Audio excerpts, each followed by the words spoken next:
student, welcome to class 8 Geography, chapter number 21 Major Industries. Major Industries, industry मतलब क्या है? व्यवसाय। तो ये वर्ल्ड का और हमारा इंडिया का भी मेजर इंडस्ट्रीज के बारे में हम लोग ये चैप्टर में पढ़ने वाले। Industrialization started in England in 18th century with what is called as industrial revolution. Industrialization वो 18th सेंचुरी में स्टार्ट हुआ है इंग्लैंड में। इसके बारे में हम लोग इसके पहले भी एक चैप्टर में पढ़ा है। And with what is called as industrial revolution, ये इंडस्ट्रियलाइजेशन इसको हम लोग इंडस्ट्रियल रेवोल्यूशन भी बोलते। Since then it has spread to the rest of the world. उसके बाद इंग्लैंड में ये इंडस्ट्रियल रेवोल्यूशन शुरू होने के बाद ये वर्ल्ड का बाकी एरिया में भी स्प्रेड हो गया। In India industries go to boost after independence. India में इंडस्ट्रीज इंडिपेंडेंस के बाद, आज़ादी के बाद और ज़्यादा इंक्रीज होने लगा, को बूस्ट मिल गया है। The 5-year plan induction made a key role in industrialization of the country. India में इंडस्ट्रियलाइजेशन को एक बूस्ट मिलने वाला एक प्लान है द 5-year प्लान से इंडियन इंडस्ट्रियलाइजेशन को एक बूस्ट मिल गया है। Most of the developing countries have the agriculture in beginning stage as compared to the advanced countries of the world, है ना। Most of the developing countries में ज़्यादा से ज़्यादा countries which have agriculture in beginning stage, उसका beginning stage में वो countries में सिर्फ एग्रीकल्चर थे, which is as compare of the advanced countries of the world, है ना। आजकल का एडवांस्ड कंट्रीज से कंपेयर करने में या डेवलप्ड कंट्रीज का शुरुआत वो एग्रीकल्चर से है। In India the industries are classified on the basis of the size, ownership and raw material. India में इंडस्ट्रियलाइजेशन या इंडिया का इंडस्ट्रीज उसको डिफरेंट प्रकार में डिवाइड किया हुआ है, क्लासिफिकेशन किया हुआ है। It is based on the size of the industry, वो इंडस्ट्री का साइज, इसका ओनरशिप, उसका रॉ मटेरियल्स, ये सब के अनुसार इंडियन इंडस्ट्रीज को डिफरेंट प्रकार में क्लासिफाई किया हुआ। Let us read more about this type of industry. ये सब प्रकार का डिफरेंट प्रकार का इंडस्ट्रीज के बारे में अभी हम लोग ये चैप्टर में ज़्यादा पढ़ने वाला है। Learning advantages, learn more in this chapter. ये चैप्टर हम लोग ज़्यादा पढ़ेंगे। द टाइप्स ऑफ इंडस्ट्रीज का विविध प्रकार वो क्या क्या है। The factors affect the location of industry. एक इंडस्ट्री जहाँ पर स्टार्ट करना है वो लोकेशन वो कैसे होना चाहिए, different factors affecting the location, उसके बारे में हम लोग ये चैप्टर में पढ़ेंगे। World's major industrial regions in India. India में वर्ल्ड का मेजर इंडस्ट्रियल रीजियंस वो कहाँ है ना। Major industries of the world वो इंडिया में इसका जगह सब कहाँ है, ये सब के बारे में हम लोग ये चैप्टर में पढ़ने वाले। Many natural resources cannot be utilised directly. हम लोग को ढेर सारा नेचुरल रिसोर्सेज वो डायरेक्टली यूटिलाइज नहीं कर सकता है। They need to be further processed in such a way that they become utilities। वो natural resources को उस तरह से हम लोग को दोबारा उसको प्रोसेसिंग करना चाहिए, then they become ये utility। वो प्रोसेसिंग करने के बाद वो natural resources एक utility बन जाएगा या उसका यूज कर सकता है। These utilities are called the secondary product। ये utilities को हम लोग बोलता है the secondary products बोलता है। Secondary products have greater value. ये सेकेंडरी प्रोडक्ट्स को ज़्यादा वैल्यू है। The process of transforming the primary products into secondary products toward the values is known as manufacturing. तो इस तरह से ये सेकेंडरी प्रोडक्ट्स को ज़्यादा वैल्यू मिलता है। सो ये प्राइमरी प्रोडक्ट्स को डिफरेंट प्रकार का सेकेंडरी प्रोडक्ट्स बनाने वाला वो प्रोसेस को बोलता है मैन्युफैक्चरिंग बोलता है ना। क्योंकि ये प्राइमरी प्रोडक्ट्स वो डायरेक्टली कंज्यूमेबल नहीं है, वो डायरेक्ट यूज़ नहीं कर सकता है। वही प्राइमरी प्रोडक्ट से हम लोग को डिफरेंट प्रकार का सेकेंडरी प्रोडक्ट्स बनाना चाहिए। ये सेकेंडरी प्रोडक्ट बनाने वाला प्रोसेस का नाम है मैन्युफैक्चरिंग।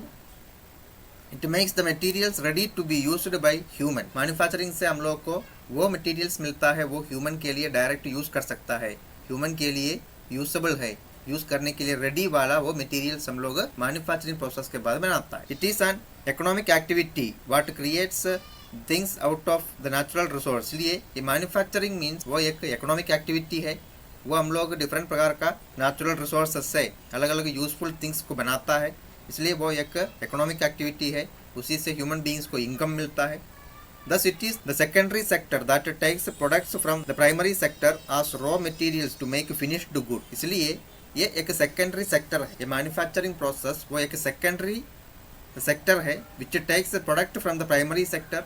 ये प्राइमरी सेक्टर से और द प्राइमरी रिसोर्सेस, वो रिसोर्सेस का हेल्प लेता है या उसी का यूज़ करता है ये सेकेंडरी सेक्टर में, which are the raw material to make finished goods. इसे हम लोग मैन्युफैक्चरिंग के बाद फिनिश्ड गुड्स मिलता है, ये फिनिश्ड गुड्स बनाने का रॉ मटेरियल है ये प्राइमरी सेक्टर वाला डिफरेंट नेचुरल रिसोर्सेस।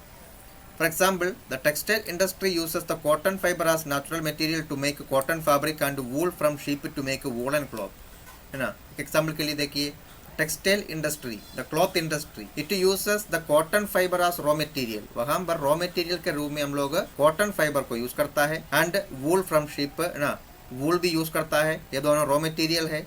ये रॉ मटेरियल से क्या बनाता है, ये कॉटन फाइबर से कॉटन फैब्रिक बनाता है, तो कॉटन क्लॉथ बनाता है, और वूल से वूलन क्लॉथ बनाता है।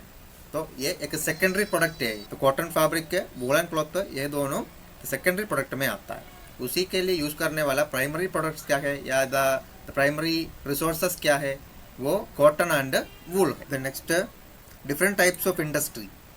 Industry can be classified in 3 different ways depending on the size, raw material used and ownership, ना। डिफरेंट प्रकार का इंडस्ट्रीज को हम लोग को डिफरेंट प्रकार में क्लासिफाई कर सकता है based on the size of the industry, वो इंडस्ट्री का साइज के अनुसार, the raw materials used in the industry, industry में किस तरह का रॉ मटेरियल्स यूज करता है उसके अनुसार, and ownership of the industry, industry का ओनरशिप, वो कैसे, वो किसका है इंडस्ट्री, इसके अनुसार हम लोग डिफरेंट प्रकार का इंडस्ट्री हम लोग बोलता है। According to size indicates the number of people employed, size के अनुसार इंडस्ट्री को क्लासिफाई करता है। साइज मतलब क्या है, the number of people employed है ना, वो इंडस्ट्री का, वो बिल्डिंग का साइज, वो इंडस्ट्री का द फैक्ट्री, उसका कैंपस, उसका जमीन, इसका साइज नहीं है। The number of people employed, वो इंडस्ट्री में कितना लोग वहाँ पर जॉब करता है ना, ये काम करता है, ये बोलता है उसका size. The amount of capital invest, उसके अलावा वो इंडस्ट्री चलाने के लिए कितना कैपिटल इन्वेस्ट किया हुआ है, वो इंडस्ट्री को स्टार्ट करने के लिए, उसको चलाने के लिए कितना पैसा वहाँ पर इन्वेस्ट किया हुआ है, वो भी उसका साइज का एक फैक्टर है। The size of the machines, वो इंडस्ट्री में यूज़ करने वाला मशीनरी, मशीन का साइज, वो भी एक फैक्टर है। And the volume of the production, उसके अलावा वहाँ से कितना प्रोडक्शन होता है, एक फैक्ट्री से या एक इंडस्ट्री से वो कितना क्वांटिटी में वहाँ का प्रोडक्शन होता है, डेली या मंथली प्रोडक्शन होता है, ये सब के अनुसार इंडस्ट्री का साइज को डिटरमाइन करता है। There are 2 types of industry, size के अनुसार 2 तरह का इंडस्ट्री है, 2 प्रकार का इंडस्ट्री है, हेवी और लार्ज स्केल इंडस्ट्री, हेवी और large scale industry, and light और स्मॉल स्केल इंडस्ट्री, ना। Heavy industry and light industry, heavy industry को ऐसा भी बोलता है लार्ज स्केल इंडस्ट्री, और लाइट इंडस्ट्री को बोलता है small scale industry. There is also a third segment, the cottage industry. ये दोनों के अलावा एक और सेगमेंट आता है, एक और प्रकार में आता है according to size, the cottage industry. वो क्या है, the cottage industry. Heavy industry और लार्ज स्केल इंडस्ट्री के बारे में अभी हम लोग पढ़ते हैं। It include those that need heavy capital investment. ये हेवी इंडस्ट्री में क्या है, वो ऐसा इंडस्ट्री है जिसको चलाने के लिए ज़्यादा कैपिटल इन्वेस्टमेंट का जरूरत है, ज़्यादा कैपिटल चाहिए, ज़्यादा मनी उसमें इन्वेस्ट करना चाहिए, ऐसा इंडस्ट्रीज को बोलता है हेवी इंडस्ट्रीज।